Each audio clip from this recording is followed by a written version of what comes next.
I would just add that one thing that always amazes me is how good biology is at coupling chemical energy into mechanical work of some kind. These amazing little machines that transport ions across a membrane, or series of proteins that couple the energy of ATP to some kind of mechanical process. And I think we're way behind biology in understanding how to make those things work.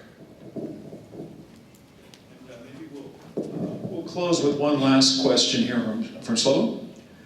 I want to address the part that probably we haven't talked about, and that's teaching. So how does what you do in your research transmit to, for example, an undergraduate class? Today, I guess there is no undergraduate in this room. Are there any? But are there any? So the context of this is that I have gotten the unenviable task of looking at undergraduate physics curriculum in our country. And what I found was that basically there's a standard model of physics curriculum which hasn't changed very much over perhaps 60, 70, 80 years.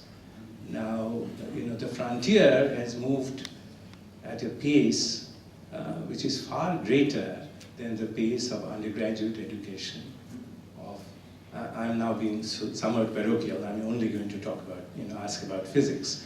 That if you are teaching undergraduate physics today, how does all this, frontier physics translate into the teaching component of a very important, group, that's undergraduates?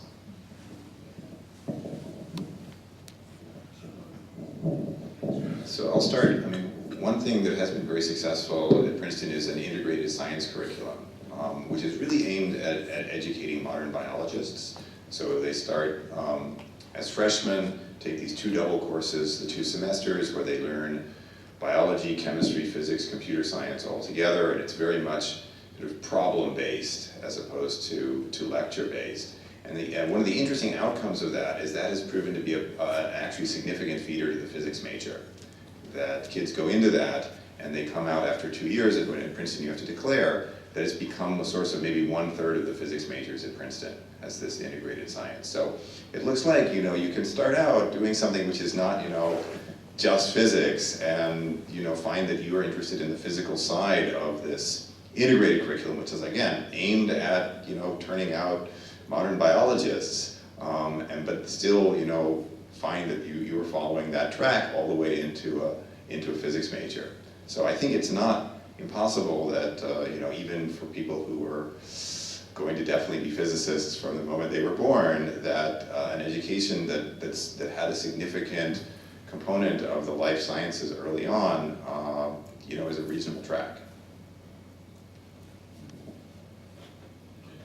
Well, one thing I've realized is, especially I studied in India, and one thing we don't learn in school, middle school, high school, college, university, whatever you want to call it, is critical thinking. And even if physics education doesn't give you necessarily critical thinking skills, and what I've realized from looking at my children going through the American school system is some of the other courses, like literature, can teach you critical thinking much more than physics. And somehow we have to incorporate that into our undergraduate physics curriculum. If it's not, I don't know, different schools are different. Maybe, some kind of liberal arts school here might do it better. But I think that's a key thing that's missing. Reading, writing, critical thinking, I feel, are missing from our current physics undergraduate curriculum. Huh? I'm saying just get it anywhere. If you have to get it at college, get it at college. But sincerely, you learn it when you do a PhD. That's what I found. That's when you learn it. So, can I make a comment? So, on Vidya's comment, so I'm like this hybrid. So, I was 1 year undergraduate in Bangladesh till I came to this country as a transfer student. And I have to say that this point that you said, really helped me, I mean, taking literature courses, for example, or having a liberal arts education as an undergraduate, I found that to be great, very valuable to my way of thinking. But since I came late, I'm only a fractional critical thinker.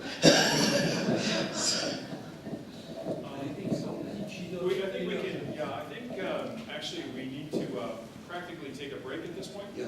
And this is a great discussion, and one that it's a terrific question, and one that could lead to many more items of discussion. Let me suggest that we take those up over the break and thank our panel of speakers.